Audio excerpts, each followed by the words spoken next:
Hello John Wick franchise lovers, finally অনেক জল্পনা কল্পনা শেষে জন উইক ফ্র্যাঞ্চাইজি থেকে ব্যালেরিনা মুভিটি মুক্তি পেয়ে গেল। ব্যালেরিনা মুভিতে এতদিন পর আবারও জন উইককে বড় পর্দায় দেখে তো মনটা একদম জুড়িয়ে গেছে।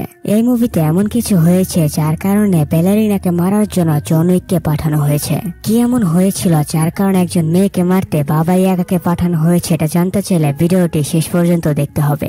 বকবক করে সময় নষ্ট না করে চলুন আপনাদেরকে সাথে নিয়ে মেন ভিডিওতে জাম্প করি। মুভিটির শুরুতে আমরা এভি নামের ছোট্ট একটি মেয়েকে দেখতে পাই। পুলিশ স্টেশনে বসে তখন এভি তার বাবার দেওয়া শেষ স্মৃতি ব্যালেরিনা ডলের দিকে তাকিয়েছিল। এভির পুরো শরীরে রক্ত মাখানো ছিল। তার সাথে কি হয়েছে এটা জানার জন্য আমাদের একদিন পিছনে ফ্ল্যাশব্যাকে নিয়ে যাওয়া হয়। কালকে একটি নদীর পারে এভির বাবা তাকে ব্যালেরিনা ডান্স শেখাচ্ছিল। ডান্স করার সময় এভির বাবা তাকে বলে, তুমি দেখতে একদম তোমার মা আর তোমার বড় বোনের মতো। এভি বলে, হয়তোবা, কিন্তু আমার তো তাদের ফেস এখন আর মনে নেই। এভির এই কথা শুনে আমরা বুঝতে পারি তার মা আর তার বড় বোন অনেক আগে মারা গেছে।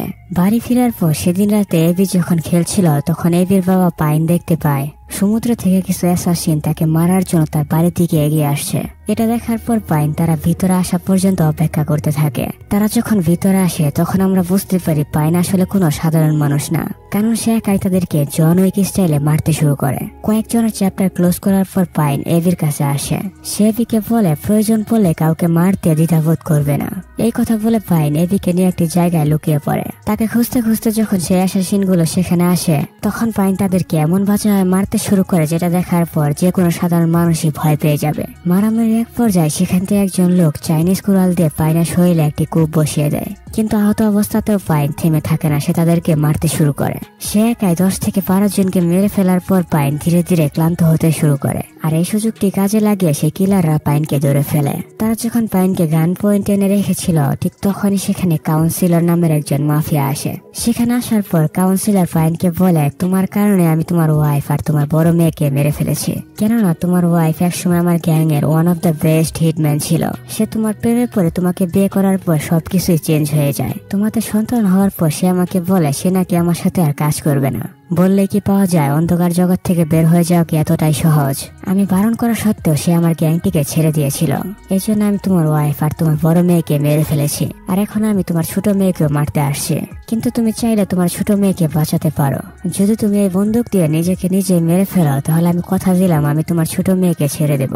এই কথা বলে কাউন্সিলর পাইনের দিকে একটি বন্দুক আগিয়ে দেয়। মেয়েকে বাঁচাতে বন্দুকটি দিয়ে যখনই পাইন নিজের মাথায় গুলি করবে দূর থেকে এভি এটা দেখার পর বাবা বলে চিৎকার করে। এভিকে দেখা মাত্রই কাউন্সিলরের লোকেরা তাকে ধরার জন্য তার দিকে এগিয়ে যেতে শুরু করে। আর এটা দেখা মাত্রই পাইন তাদেরকে মারতে শুরু করে। 1 থেকে 2 সেকেন্ডের মধ্যে পাইন 4-5 জন লোককে মেরে ফেলে। অবস্থা বেগতিক দেখে কাউন্সিলর সেখান থেকে পালিয়ে যায়। সেখানে থাকা সবাইকে মেরে পাইন এভির কাছে চলে যায়। পুরো বাড়িতে পাইন যখন বোম লাগিয়ে এভিকে নিয়ে সেখান থেকে চলে যাচ্ছিল ঠিক তখনই কাউন্সিলরের একজন লোক পাইনের শরীরে কয়েকটি গুলি করে। গুলি লাগার পরেও পাইন এভিকে নিয়ে সেখান থেকে পালিয়ে যায়। তারা বিল্ডিং থেকে বের হওয়ার পরপরই বিল্ডিং অনেক বড় একটি ব্লাস্ট হয়। সেই ব্লাস্টের ফলে কাউন্সিলর বাদে কাউন্সিলরের সব লোক মারা যায়। এভিকে নিয়ে সমুদ্রের কিনারে আসার পর পাইন ধীরে ধীরে মারা যেতে শুরু করে। এভির চোখের সামনে তার বাবা মারা গেল, এভি কিছুই করতে পারে না। এরপরে সিনে আমরা দেখতে পাই এভিকে তার বাবা ডেড বডির সাথে পুলিশ স্টেশন নিয়ে আসছে। সেখানে এভি যখন মন খারাপ করে বসেছিল তখন তার কাছে ওয়েস্টার্ন আসে। জন উইক দেখেছেন আর কন্টিনেন্টালের ম্যানেজার ওয়েস্টার্নকে চেনে না এমন কেউ হয়তোবা কেউ নেই। সো যাই হোক, ওয়েস্টার্ন আসার পর সেভিকে বলে, তোমার বাবার সাথে যা হয়েছে সেটা শোনার পর আমি অনেক কষ্ট পেয়েছি। তুমি হয়তোবা জানো না তোমার বাবা আমাদের ফ্যামিলির একজন সদস্য ছিল। যেহেতু এই পৃথিবীতে এখন তোমার কেউ নেই, এজন্য আমি চাই তুমি তোমার বাবার মতো আমাদের ফ্যামিলিতে যোগ হও, যাতে করে আমরা তোমার দেখাশোনার পাশাপাশি তোমাকে ট্রেনিং করাতে পারি। কিছুক্ষণ চিন্তা করার পর এভি ওয়েস্টার্নের সাথে চলে যায়। ওয়েস্টার্ন এভিকে ডিরেক্টরের কাছে নিয়ে যায়। যারা জন উইক 3 দেখেছেন তারা তো ডিরেক্টরকে খুব ভালোভাবে চিনেন। এভিকে দেখার পর ডিরেক্টর তাকে বলে, তোমার বাবা একজন ভালো মানুষ ছিল। তুমি হয়তোবা জানো না সে আমাদের গ্যাং এর হয়ে কাজ করত।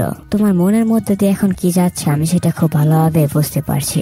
তুমি চাইলে এখানে থেকে ব্যালেরিনা ডান্সের পাশাপাশি তোমার বাবার মতো অস্ত্র চালানো শিখতে পারো। এই কথা শোনার পরে এভি তাকে কিছু না বলে বাইরে চলে আসে। বাইরে আসার পরে এভি ওয়েস্টার্নকে বলে, আমি এখানেই থাকতে চাই। কথাটি শোনার পর ওয়েস্টার্ন একটি মুচকি হাসি দিয়ে তার হাতে একটি কন্টিনেন্টাল হোটেলের গোল্ড কয়েন ধরিয়ে দেয়। এরপর সে এভিকে বলে, যদি কখনো আমার সাহায্যের প্রয়োজন হয় তাহলে এই কয়েনটি নিয়ে আমার কন্টিনেন্টালে চলে এসো।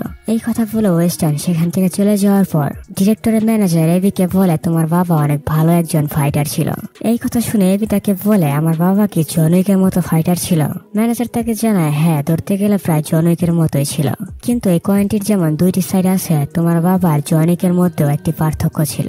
তোমার বাবা আসলে টাকার বিনিময়ে মানুষদেরকে রক্ষা করত, কিন্তু জন উইক টাকার বিনিময়ে মানুষদেরকে মারে। এই জন্য বড় হওয়ার পর তোমাকে ডিসাইড করতে হবে তুমি কি হবে। জবাবে এবি ম্যানেজারকে বলে, আমি দুইটাই হব। এরপরে সিনেমা দেখতে পায় অনেক বছর পেরিয়ে গেছে। এতদিনে ছুটে এবি অনেক বড় হয়ে গেছে। সেদিন ডিরেক্টরের সামনে এবি ব্যালেনে ডান্স করতে করতে তার পা দিয়ে রক্ত বের হয়ে যাওয়ার পরও ডিরেক্টর তাকে দিয়ে আরো প্র্যাকটিস করা ছিল। এক পর্যায়ে এবি যখন ব্যথার চরম সীমায় পৌঁছে যায়, তখন ডিরেক্টর তাকে বলে, আজকের মতো বাদ দাও, ভিতরে গিয়ে তোমার বান্ধবী টাকিয়ানাকে এখানে আসতে বলো। ডিরেক্টরের এই কথা শুনে এবি যখন ভিতরে আসে, তখন আমরা টাকিয়ানাকে দেখতে পাই। এবির এই অবস্থা দেখার পর টাকিয়ানা তাকে বলে, তুমি কি পাগল হয়ে গেছো? নিজের আঙ্গুলগুলোকে ভেঙে ফেলার পর তারপর তুমি ডান্স কেন করছিলে? কথাটি শোনার পর এবি তাকে বলে, এগুলো ব্যাপার না, এগুলো আমার সহ্য হয়ে গেছে। টাকিয়ানা যখন ব্যালেরিনা ডান্স করছিল, অন্যদিকে তখন এবি একটি বক্সিং রিং এ একজন ছেলের সাথে ফাইট করছিল। কিছুক্ষণ ছেলেটির সাথে ফাইট করার পর এবি দৈনিক রুটিন হিসাবে বন্দুক চালানো শিখতে যায়। কয়েক মিনিট গান প্র্যাকটিস, এরপর সে আবারও এসে ফাইট করতে শুরু করে। তখন আমরা বুঝতে পারি এটা আসলে এবির ডেইলি ট্রেনিং রুটিন। প্রতিদিন এবি ছেলেটির সাথে ফাইট করার সময় সে তার সাথে হেরে যেত। এটা দেখার পর ম্যানেজার তার কাছে জানতে চায়, তুমি প্রতিদিন তার কাছে কেন হারো? তখন এবি ম্যানেজারকে বলে, পুরুষ মানুষ অনেক শক্তিশালী হয়। এই কথাটি শোনার পর ম্যানেজার এবিকে বলে, তাহলে তো তুমি লাইফে কাউকে হত্যা করতে পারবে না, কারণ দুনিয়ার সব পুরুষ মানুষই শক্তিশালী আর তুমি তাদের সাথে পেরে উঠবে না। তুমি যদি মনে মনে ভাবতেই থাকো তুমি পুরুষ মানুষের সাথে পেরে উঠবে না, তাহলে তুমি কোনোদিনও জিততে পারবে না। যদি পুরুষ মানুষকে হারাতে চাও, তাহলে তোমাকে তোমার বাবার মতো ফাইট শিখতে হবে। তার বাবার কথা শোনার পর এবির ভিতরে অন্য লেভেলের একটি জোশ চলে আসে। এবি তখন ইজিলি সেই ছেলেটিকে হারিয়ে দেয়। ছেলেটিকে হারিয়ে এবি তার রুমে যাওয়ার পর সে দেখতে পায় টাকিলা সেখান থেকে চলে গেছে। এটা দেখার পর এবি যখন ডিরেক্টরের কাছে এসে জানতে চায় টাকিলা কোথায় গেছে, তখন ডিরেক্টর তাকে বলে, দেখো, টাকিলা তোমার মতো এত ফাইট করতে জানে না, এই জন্য আমি টাকিলাকে ব্যালেরিনা ডান্সার হিসেবে অন্য একটি জায়গায় পাঠিয়ে দিয়েছি। আর তুমি টাকিলার মতো না, তুমি অনেক ভালো একজন ফাইটার। এই কথা শোনার পর এবি তাকে বলে, যেহেতু আমি ভালো ফাইটার, তাহলে আমাকে কোনো মিশন দিচ্ছেন না কেন? জবাবে ডিরেক্টর তাকে বলে, তোমার এখনো আরো 2টি পরীক্ষা বাকি আছে, যদি তুমি এই 2টি পরীক্ষা উতরে যাও তাহলে তোমাকে আমরা মিশনে পাঠাবো। এই কথা বলে ডিরেক্টর এবিকে একটি পরীক্ষা দিতে নিয়ে যায়। একটি রুমের মধ্যে এবিকে বসিয়ে তার সামনে একটি খুলে রাখা বন্দুক দেওয়া হয়। এরপর তার সামনের টেবিলে চাইনিজ অনেক বড় একজন লেডি গ্যাংস্টারকে বসিয়ে দেওয়া হয়। তাদের দুজনের সামনে তখন খুলে রাখা একটি বন্দুক রাখা ছিল। লেডি গ্যাংস্টারটি এবিকে দেখে সে বন্দুকটিকে ফিটিং করতে শুরু করে। এটা দেখার পর এবিও তাড়াহুড়ো করে বন্দুকটিকে ফিটিং করে ফেলে। এবি সে লেডি গ্যাংস্টার আগে বন্দুকটিকে ফিটিং করলেও সে তাকে মারতে পারছিল না। এটা দেখার পর কিছুক্ষণের মধ্যে সে মেয়েটিও যখন বন্দুকটি ফিটিং করে এবিকে মারতে যায়, তখন এবি সোজা সেই মেয়েটির মাথায় একটি গুলি চালায়। নিজের হাতে একজন মানুষকে মেরে সেদিন রাতে এবি যখন মন খারাপ করে তার রুমে বসেছিল, তখন এবি বাইরে অনেক চিল্লানোর শব্দ শুনতে পায়।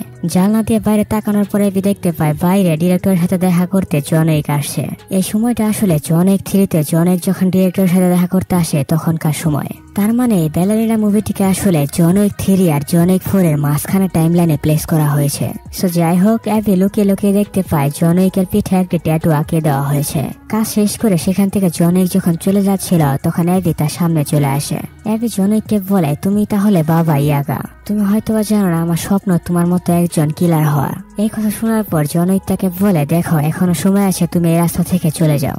যদি একবার এই রাস্তাতে আসো তাহলে তোমার পরিণামও তোমার বাবার মতোই হবে, কারণ এই রাস্তায় একবার যারা পা দিয়েছে তারা আর কখনো ফিরতে পারেনি, যেমন আমি। এবিকে এই কথা বলে জন উইক সেখান থেকে চলে যায়। সো যাই হোক, এরপরে সিনেমা দেখতে পায় ডিরেক্টরের ম্যানেজার এবির জন্য একটি মিশন নিয়ে আসে। এই মিশনটা আসলে এবির লাইফের প্রথম মিশন ছিল। সে এবিকে বলে, তোমাকে অনেক বড় একজন পলিটিশিয়ানের মেয়েকে বাঁচাতে হবে।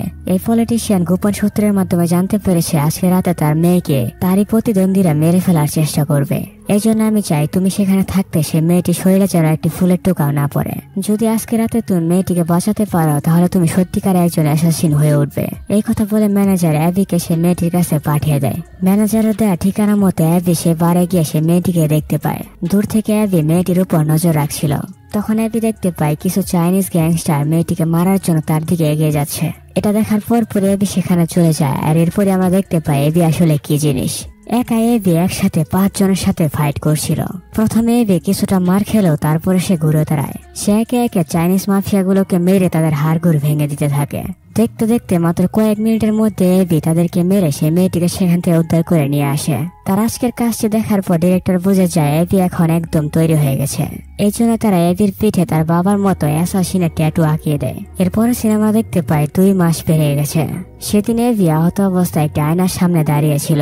নিজের শরীর থেকে এবি একটি গ্লাসের টুকরা বের করে সে একজন লোকের ছবি উঠায়। ছবিটি যখন এবি তার ক্লায়েন্টকে পাঠায় তখন তার ক্লায়েন্ট এবিকে $7,50,000 পাঠিয়ে দেয়। এবি যখন সেখান থেকে চলে যাচ্ছিল তখন আমরা দেখতে পাই পুরো বিল্ডিং একদম লাশের স্তূপ পড়ে আছে। তখন আমরা বুঝতে পারি এবিও এখন জন উইকের মতো ডেঞ্জারাস হয়ে গেছে। গাড়ি নিয়ে এবি যখন চলে যাচ্ছিল তখন একজন গ্যাংস্টার এসে এবির গাড়িকে ধাক্কা দেয়। ও ভাই, আর এরপরে আমরা এই মুভির one of the best 5 scene দেখতে পাই। এবি এই লোকটিকে এমন ভাবে মারে যেটা দেখার পর যে কোনো অ্যাকশন মুভি লাভারেরই চোখ জুড়িয়ে যাবে। তাকে মেরে এবি যখন চলে যাচ্ছিল তখন হঠাৎ করে এবির চোখ সেই লোকটির হাতে পড়ে।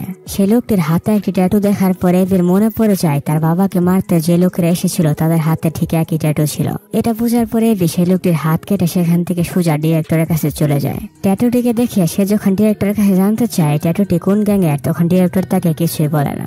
ডিরেক্টর তাকে শুধুমাত্র এইটুকুই বলে, দেখো তারা মানুষরূপী জানোয়ার, তুমি আমার মেয়ের মতো, এই জন্য বলছি তুমি তাদের সাথে পাঙ্গা নিও না।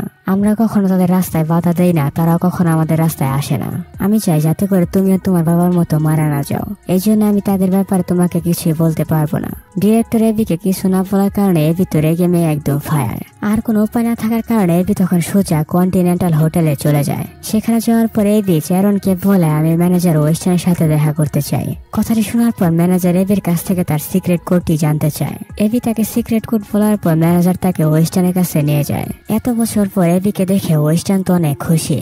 ওয়েস্টার্ন যখন এবিকে বলে, কি এমন প্রয়োজন পড়লো যার কারণে তোমাকে আমার কাছে আসতে হলো, তখন এবি তাকে বলে, যাদের হাতে এক্সের ট্যাটু আঁকানো আছে আমি তাদের ব্যাপারে জানতে চাই। কথাটি শোনার পর ওয়েস্টার্ন তাকে বলে, দেখো তারা কিন্তু অনেক ডেঞ্জারাস, আমি চাই না শুধু শুধু তুমি তাদের সাথে পাঙ্গা নিতে গিয়ে নিজের জীবনটা হারাও। ওয়েস্টার্নের এই কথা শোনার পর এবি তাকে দেয় সে গোল্ড কয়েনটি বের করে ওয়েস্টার্নকে দেয়। গোল্ড কয়েনটি দেখার পর ওয়েস্টার্ন বুঝতে পারে এবি এই ব্যাপারে অনেক সিরিয়াস। এটা বোঝার পর ওয়েস্টার্ন বলে, তারা কে আর তারা কি করে তাদের ব্যাপারে আমি তোমাকে সোজা সব ইনফরমেশন দিতে পারবো না, কারণ এতে করে হাই টেবিল আমাকে মেরে ফেলতে পারে। আমি শুধুমাত্র তাদের একজন লোকের ঠিকানা তোমাকে দিতে পারবো। এরপর তোমাকে নিজেকে সেই লোকটিকে ধরে তার মুখ থেকে সব কথা বের করতে হবে। আমি যতদূর জানি পাশের শহরের আরেকটি কন্টিনেন্টাল হোটেলে সেই গ্যাংয়ের একজন লোক থাকতে শুরু করেছে। এই কথা বলতে বলতে ওয়েস্টার্ন হাই টেবিলের কন্ট্রোল রুমে ফোন করে। এরপর ওয়েস্টার্ন সেই কন্টিনেন্টাল হোটেলের গেস্টের ব্যাপারে জানতে চায়। তখন কন্ট্রোল রুম থেকে তাকে সেই গেস্টের সব ইনফরমেশন পাঠিয়ে দেওয়া হয়। লোকটির নাম ছিল ড্যানিয়েল, আর ড্যানিয়েলের মাথার উপর তখনও $2 মিলিয়ন প্রাইস মানি চলছিল। তার ব্যাপারে সব ইনফরমেশন পাওয়ার পরে এবি সেই পাশের শহরের কন্টিনেন্টাল হোটেলে চলে যায়। এবি যখন কন্টিনেন্টালের ভিতরে যায় তখন আমরা দেখতে পাই একজন মেয়ে আর তার কিছু সাথী এবির উপর নজর রাখছে। রিসেপশনে গিয়ে এবি যখন একটি রুম বুক করে তখন সেই মেয়েটি তার অন্য আরেকজন লোককে জানায়, একটু ওয়েট করো, আমার মনে হচ্ছে এই মেয়েটিও ড্যানিয়েলকে মারতে আসছে। আসলে এই মেয়েটিও ড্যানিয়েলকে মারার জন্য একটি স্নাইপার অন্য বিল্ডিং এ বসিয়ে রেখেছিল। এবি যখন ড্যানিয়েলের পাশের রুমকে বুক করে তখন মেয়েটি বুঝে যায় সেও হয়তোবা ড্যানিয়েলকে মারতে আসছে।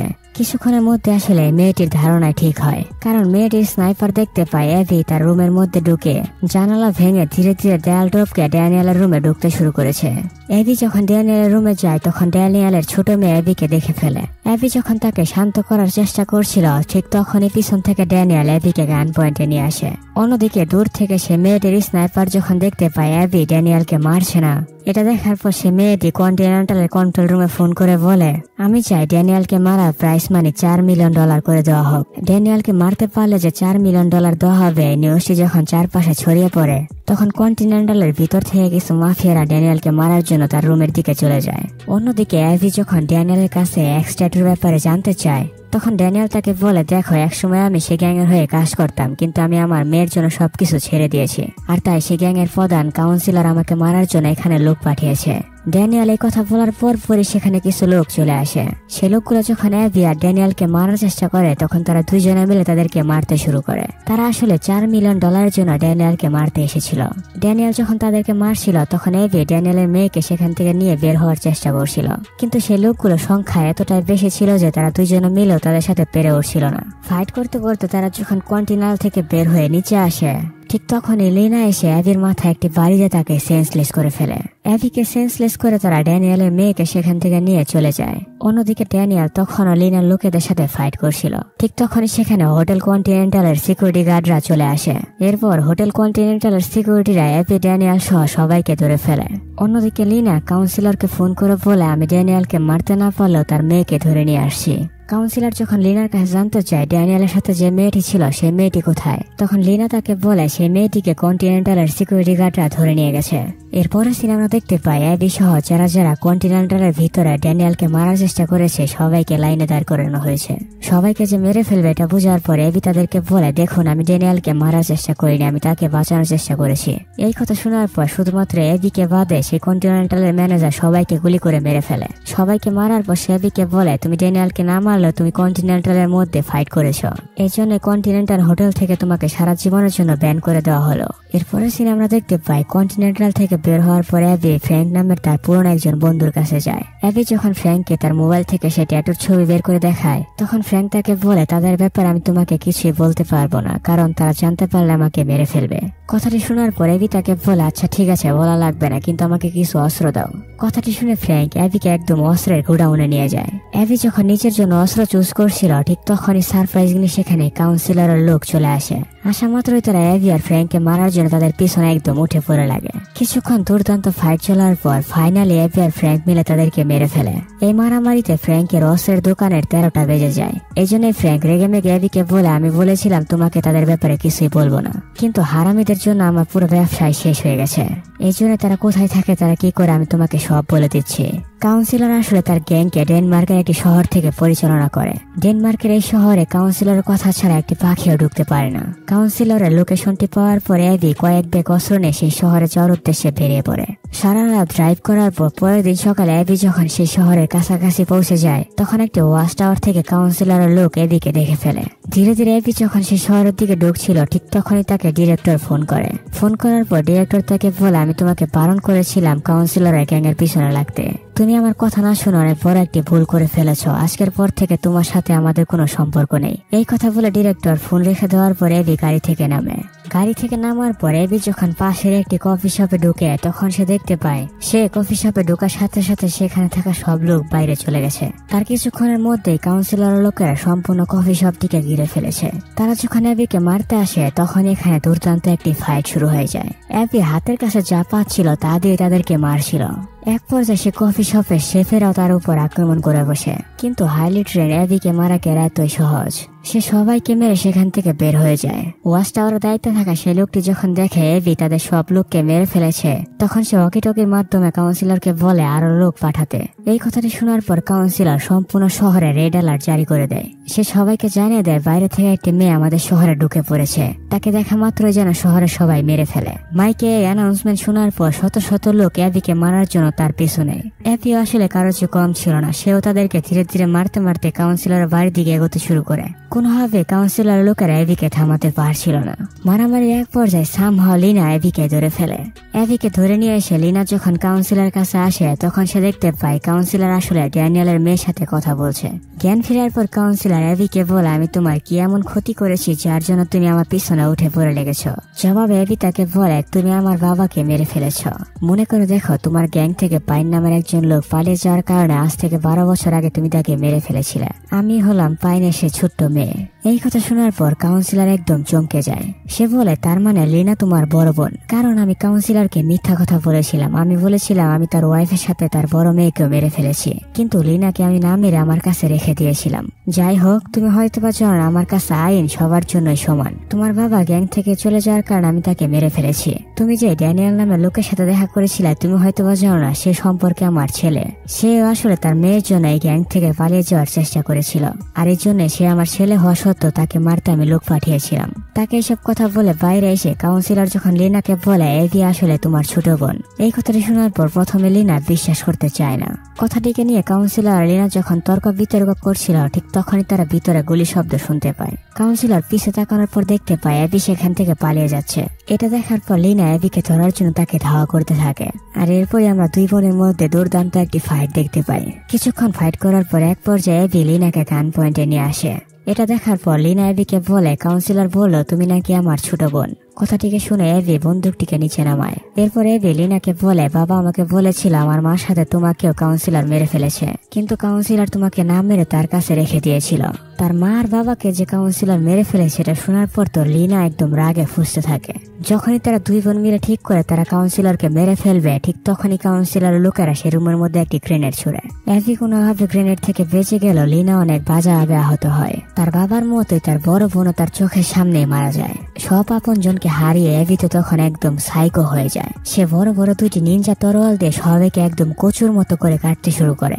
দূর থেকে এভির এই অবস্থা দেখার পর কাউন্সিলর অনেক ভয় পেয়ে যায়, আর তাই ভয় পেয়ে কাউন্সিলর ডিরেক্টরকে ফোন করে। সে ডিরেক্টরকে বলে, তোমার সাথে আমার ডিল হয়েছিল, তুমি কোনোদিন আমার রাস্তায় আসবে না, কিন্তু তোমার একজন কিলার আমার শহরে ঢুকে আমার শহরে সবাইকে মেরে ফেলছে। তুমি যদি আজকে রাত 12টার মধ্যে তাকে না মারতে পারো তাহলে তোমার সাথে আমি যুদ্ধ ঘোষণা করব। এর পাশাপাশি তোমার বিরুদ্ধে আমি হাই টেবিলের কাছে নালিশও করব। কথাটি শোনার পর ডিরেক্টর তাকে বলে, অ্যাবি এখন আমার গ্যাং এর মেম্বার না। রাত 12টার আগে আমি অ্যাবিকে মারার জন্য বুগিম্যানকে পাঠাচ্ছি। বুগিম্যান কথাটা শুনলে গা শিউরে ওঠে। এরপরে সিনেমা দেখতে পায় ট্রেনে করে একজন লোক আসছে। সে মাটিতে পা ফেলার পরপরই সিনেমা হলে অনেক চিৎকার চেঁচামেচি শুরু হয়ে যায়। জনিক আসার পর সে অ্যাবিকে খুঁজতে শুরু করে। কিছুক্ষণ খোঁজার পর ফাইনালি অ্যাবি আর জনিক সামনাসামনি। অ্যাবিকে দেখার পর জনিক তাকে বলে, এখনো সময় আছে, এখান থেকে চলে যাও। কিন্তু অ্যাবি বুগিম্যানের কোনো কথা না শুনে তার সাথে ফাইট করতে শুরু করে। তাদের এই মাস্টার ক্লাস ফাইটটি দেখার জন্য আমি কয়েক বছর ধরে অপেক্ষা করছিলাম। জনিক আসলে শুধুমাত্র নিজেকে ডিফেন্ড করছিল, সে অ্যাবিকে মারছিল না। কিন্তু অ্যাবি বুগিম্যানকে মারার প্রাণপণ চেষ্টা করছিল। জনিক ডিফেন্ড করছিল আর অ্যাবিকে বলছিল, তুমি আমাকে কোনোদিনও হারাতে পারবে না, এখান থেকে পালিয়ে যাও। অ্যাবি তাকে বলে, আমি আমার পরিবার হত্যার বদলা না নিয়ে কোনোভাবে এখান থেকে যাব না। জনিক যখন জানতে পারে কাউন্সিলর অ্যাবির বাবা আর তার পুরো ফ্যামিলিকে মেরে ফেলেছে, তখন জনিক অ্যাবির সাথে মারামারি থামিয়ে তাকে বলে, 12টা বাজার এখনো অনেক সময় বাকি আছে। তুমি যদি রাত 12টার আগে কাউন্সিলরকে মেরে ফেলতে পারো তাহলে আমি এখান থেকে চলে যাব, কারণ ডিরেক্টর আমাকে রাত 12টার আগে শহরের মারামারি থামাতে বলেছে। সেটা তোমাকে মেরে অথবা কাউন্সিলরকে মেরে। যদি 12টার মধ্যে না মারতে পারো তাহলে আমাকে কিন্তু বাধ্য হয়ে তোমাকে মেরে ফেলতে হবে। জনিকের কথা শুনে অ্যাবি তাকে থ্যাঙ্কস জানিয়ে উপরের দিকে চলে যায়। ধীরে ধীরে অ্যাবি যখন কাউন্সিলরকে মারার জন্য তার বাড়ির দিকে আসছিল, তখন কাউন্সিলর বুঝতে পারে জনিক তাকে ধোকা দিয়েছে। এই জন্য সে তার লোকদেরকে বলে জনিককেও মেরে ফেলার জন্য। যাই হোক, অ্যাবি বন্দুক, গান, ফায়ার গান যা পাচ্ছিল তা দিয়ে কাউন্সিলর লোকদেরকে মারছিল। উপর থেকে একটি স্নাইপার দিয়ে অ্যাবির উপর জনিক নজর রাখছিল। মারামারি এক পর্যায়ে কাউন্সিলর ডান হাত অ্যাবিকে যখন একটি ফায়ার গান দিয়ে মেরে ফেলার চেষ্টা করছিল, তখন জনিক অ্যাবিকে সাহায্য করতে সে লোকটিকে মেরে ফেলে। এরপর অ্যাবি ধীরে ধীরে আবারও কাউন্সিলর বাড়ির দিকে এগোতে শুরু করে। অবস্থা বেগতিক দেখে তখন কাউন্সিলর ড্যানিয়েলের মেয়েকে নিয়ে সেখান থেকে পালিয়ে যাওয়ার চেষ্টা করছিল, কিন্তু অ্যাবি গুলি করে তার গাড়িকে থামিয়ে তাকে সামনে আসতে বাধ্য করে। গাড়ি থেকে নেমে কাউন্সিলর অ্যাবিকে বলে, দেখো অ্যাবি, তোমার মাও আমার হয়ে কাজ করেছে, সেই হিসাবে ধরতে গেলে তুমিও আমার ফ্যামিলির মতোই। তুমি চাইলে আমি সবকিছু ভুলিয়ে দিয়ে তোমাকে আমার ফ্যামিলিতে আনবো। তার এই কথাটি শোনার সাথে সাথে অ্যাবি তার মাথায় একটি গুলি করে। দূর থেকে ঘড়ির দিকে তাকানোর পর জনিক দেখতে পায় তখন আরো কিছুটা সময় বাকি আছে। 12টা বাজার আগে যে অ্যাবি কাউন্সিলরকে মেরে ফেলেছে এটা দেখার পর জনিক সেখান থেকে চলে যায়। আর অ্যাবিও তখন ড্যানিয়েলের মেয়েকে ড্যানিয়েলের কাছে রেখে সেখান থেকে চলে যায়। এরপরে সিনেমা দেখতে পাই অ্যাবি একটি ব্যালেরিনা ডান্স অনুষ্ঠানে। সে অনুষ্ঠানে অ্যাবির বান্ধবী টাকিলা ডান্স করছিল। এদিকে অ্যাবি যখন তার বান্ধবী ডান্স দেখছিল, অন্যদিকে তখন কেউ একজন হাই টেবিলের কন্ট্রোল রুমে ফোন করে অ্যাবিকে মারতে পারলে $5 মিলিয়ন প্রাইজ মানি ঘোষণা করে দেয়। মেসেজের মাধ্যমে অ্যাবি যখন দেখতে পায় তাকে মারার জন্য $5 মিলিয়ন ঘোষণা করা হয়েছে, তখন অ্যাবি সেখান থেকে চলে যায়। মুভিটির পার্ট 2 আসার ইঙ্গিত দিয়ে এখানে এই দুর্দান্ত মুভিটি শেষ হয়ে যায়। যারা যারা মুভিটির পার্ট 2 দেখতে চান তারা নিচে কমেন্টে গিয়ে জানাতে পারেন। আমার পার্সোনাল ওপিনিয়নে মুভিটির রেটিং 9/10 দেওয়া উচিত। দয়া করে আপনি এই মুভিটিকে কত রেটিং দিতে চান তা নিচে কমেন্টে গিয়ে জানিয়ে যান, যাতে করে আমি জানতে পারি কার কার আসলে মুভিটি ভালো লেগেছে। নতুন কোন মুভি দেখার আমন্ত্রণ জানিয়ে আজকের মতো এখান থেকে বিদায় নিচ্ছে।